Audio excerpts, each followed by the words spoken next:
Guys, do not let your life be a train wreck. Take it easy. Take your time. What are you rushing for? There are really no deadlines in life. The Matrix has deadlines, but there are really no deadlines in life. Sure, the biological clock is always ticking. Sure it is. But you can't beat it. It's not like you can beat it. When it's your time, it's your time. You know? So when you make a decision, you got to deal with it. If you had children when you was young, 18, 19, 20, you got to roll with it. If you had some children when you was older, 30, 40, you got to roll with it. I know a guy on YouTube. He has a son. He just had a son. He's 65 years old.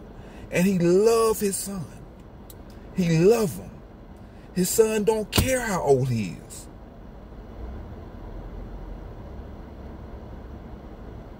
He can give his son the peace and security that he couldn't give his first 3 children. Because he was so busy rushing and running around that he didn't have the time to spend with his first 3 children. Rushing through life. He lived a good life. Cruises, traveling, he lived a good life. He got a lot of memories. But this one right here, having a son at 65,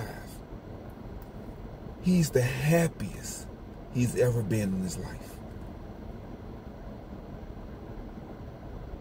Unspeakable joy. So guys, do not rush down the train tracks and miss all the beautiful sceneries. And then in the end, you end up in a train wreck. So what was it all for? Now you got to rebuild your life and start over.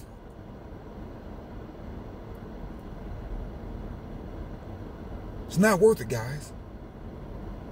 Take it easy. People die at all ages. There's no guarantee, guys. There's no guarantee that you're going to live to be 50, 60, 70 years old. I've already made a video stating that the odds of you even being born was 1 in 400 trillion. Those were the odds. And those odds were directly linked to the rest of history. Not history. The rest of, yes, history, yeah. Being perfect. So guys, don't rush. People die at 20, 19, 18. People get sick, 17, 16. People get diabetes, 15, 14, 13, 12, 11, 10. People always dying. 9, 8 years old, got cancer.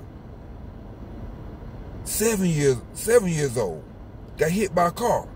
6 years old, 5, 4, 3, 2, 1, 0, aborted. Guys, the chances of you being alive is 1 in 400 trillion. What is the rush? Enjoy your life. You're trying to run and make 1 million, 2 million, 5 million, 80 billion. Come on, guys. If you make it, you make it. But you got to remember, like the millionaires and billionaires, these people are built. They built industries and companies and innovations. They didn't just make money just to be making it like some damn lunatic. These people built airline industries. They built automotive industries. They built textile industries. These millionaires and billionaires, they built car companies. SpaceX. They built technology companies. They built software companies. Come on, guys. These people built skyscrapers and bridges. They did some of their money, their time, and their ingenuity. They deserve the millions and billions. They built a society for us to thrive in, guys.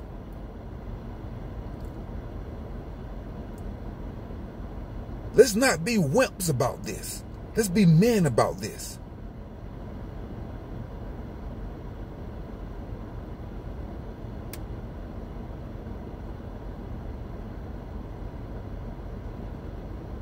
Do not let your life end up like this, guys.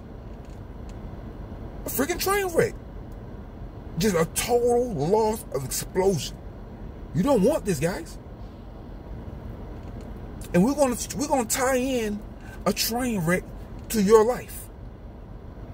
Hopefully it's not your life, but if it is, let's tie it in.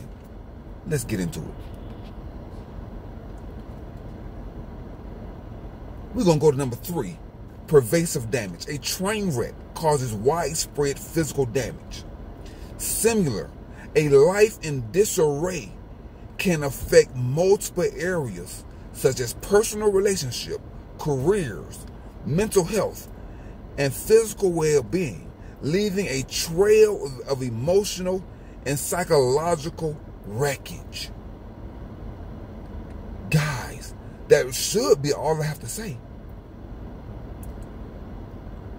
Like when your life becomes a train wreck, like the damage it causes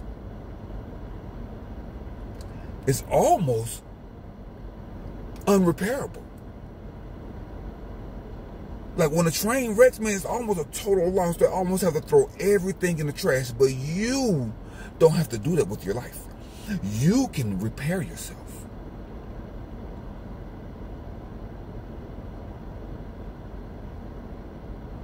You can be resurrected from the dead and come back to life from a total disaster. Your life don't have to be a train wreck. Even if it already is. It don't have to be a total loss. You can salvage enough of your life. Enough pieces of your life you can salvage. And you can make enough of your life to be proud of. You might not be able to salvage the entire train wreck of your life. But you may be able to salvage enough to write a story, to write a book, to make a movie about your life and how you rose like the phoenix. It's doable, guys. Let me continue. Let's go to 5. The complexity of recovery. Let's go to shock and trauma. Just as a train wreck leaves survivors and witnesses in shock, people whose lives are falling apart often experience intense emotional trauma, shock, and a sense of disbelief. They're like, oh my God, I can't believe that I let my life get this far out of control. Now here I am, 50 years old, and nobody loves me because I have burnt so many bridges and disappointed so many people. I don't even know where to start. How am I supposed to be born again at 50? How do you do it? Go into monk mode. Go into monk mode and devise a plan to get your life back on the train tracks. Get it back on track. Ask everybody to forgive you. Not with your words, but with your actions. You will be surprised on how forgiving people are once they see that you've made the sacrifice.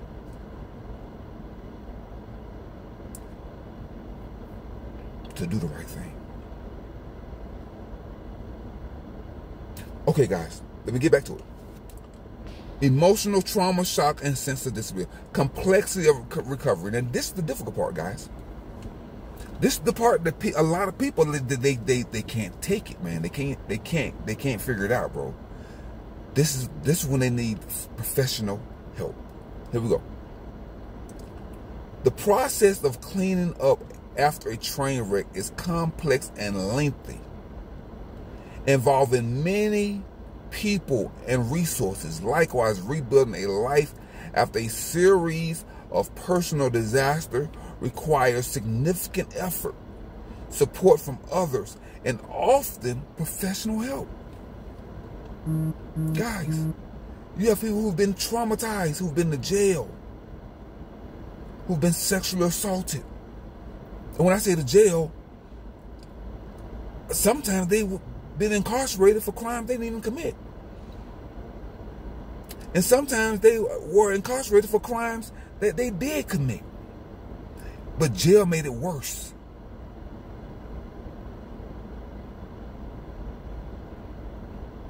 Because everybody that committed a crime are not criminals.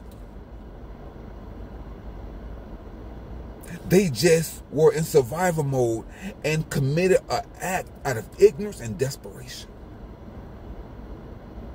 Then they go to jail, 10 years, model inmate, never violated one rule in jail. That was not a criminal. He just committed a crime.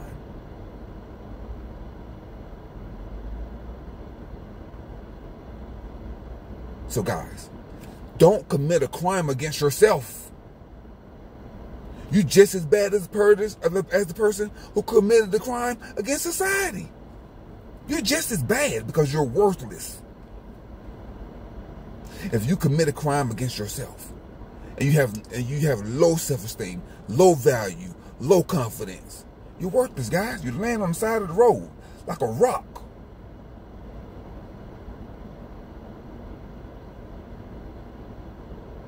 Guys, do not let your life become a train wreck. Let me finish here, guys. Continuing. We're going to go to number 7. Wait, let me see. Do I want to go to number 7? Yeah, let's go to number 7. Public spectacle. This is the part right here, man, that get a lot of people, man, like mad at the world. After they cause a train wreck in their life, then when people looking at them, they like, "What you looking at?" I'm like, "I'm looking at you look crazy. You look crazy because your life is a total disaster, but you walking around like everything is okay." Let me finish it. So let's go. Public spectacle. Number 7. Train wrecks attract public attention, and similarly, people with disastrous lives often feel exposed. And that's what happens. And that's how it's supposed to go. You're supposed to feel exposed. With their struggles becoming public, leading to feelings of embarrassment or shame, you're supposed to. That's part of the recovery process. You're supposed to feel embarrassed and ashamed because you came from a good family. But you might not have. You might not have come from a good family. So for those people who do not come from a good family, for those people who was given a short stick in life, I'm sorry.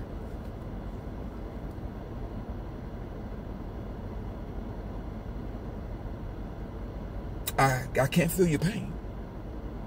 I can't imagine what you've gone through.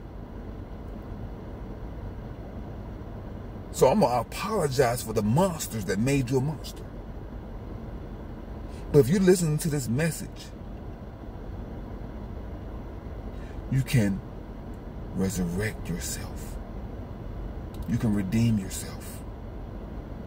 Do not raise the next generation of monsters if you was raised as one.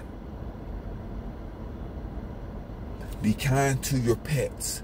Be kind to your children. Be kind to your co-workers. Do not be a jerk.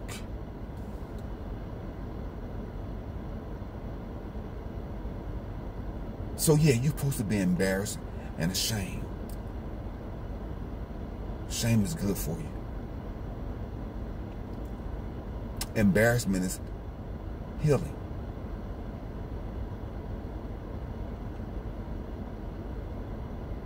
Let me continue, guys. Preventable causes. Now, if your life is not a train wreck yet, but the road is bumpy, and you can see that you're going a little bit too fast for that curve that's about to come up in your life, and you trying to do 80 miles an hour around a 30-mile-an-hour curve, for what? Slow down. Slow down. The most important safety feature on a car is the brakes, not the horn.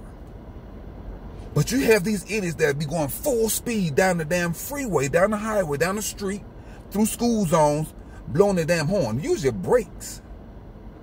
Put a brake on your life.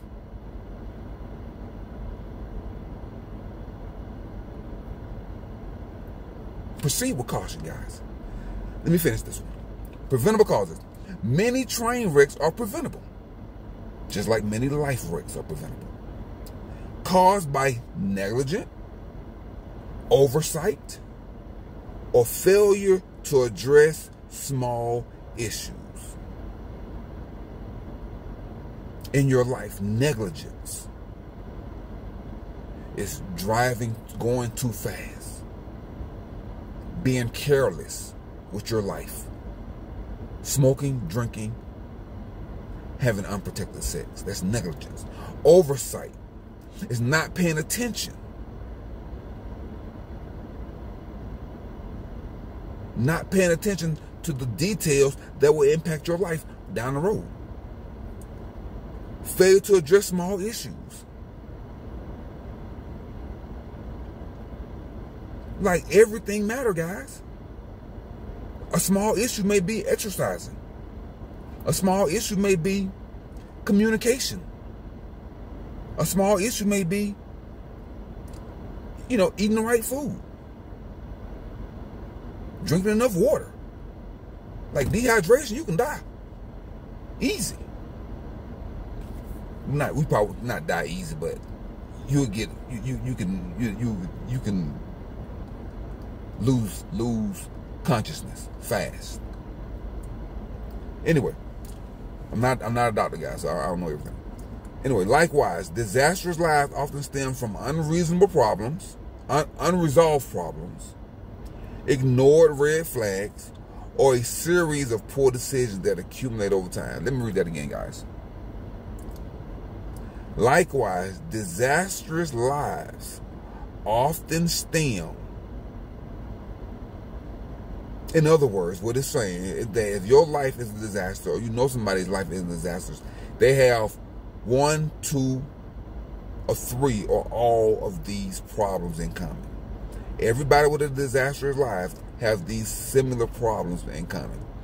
As I speak, somebody with a big raggedy truck is trying to pull up next to me, so I got to be paying attention to him. Okay, he's good. Likewise, disastrous lives often stem from unresolved problems, ignored red flags, or a series of poor decisions that accumulate over time. See, so disasters, a lot of time in your life, it don't happen overnight. It is an accumulating over time. It accumulates over time, bad decisions. Week after week after week.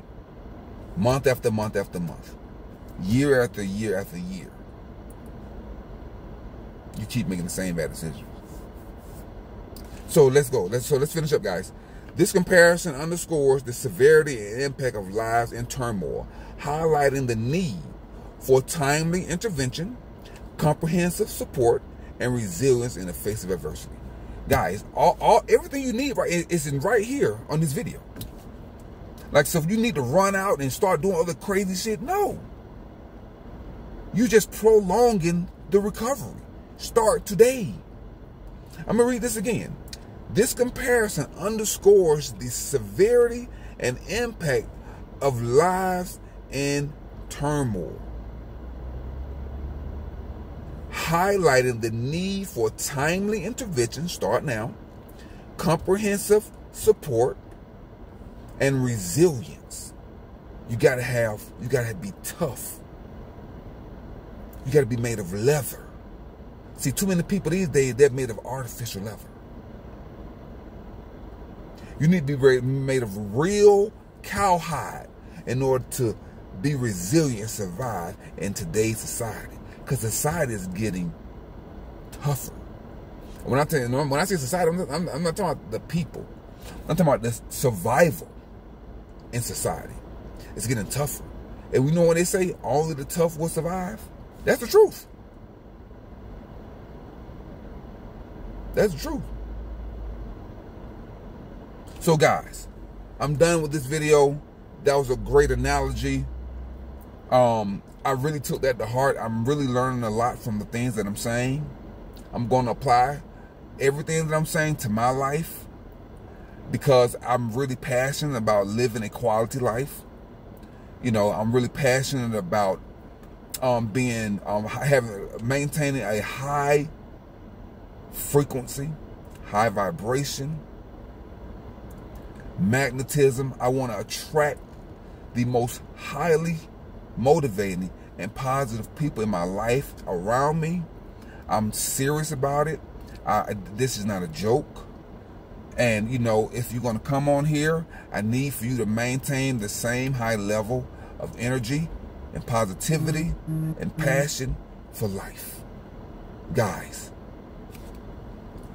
go and conquer yourself.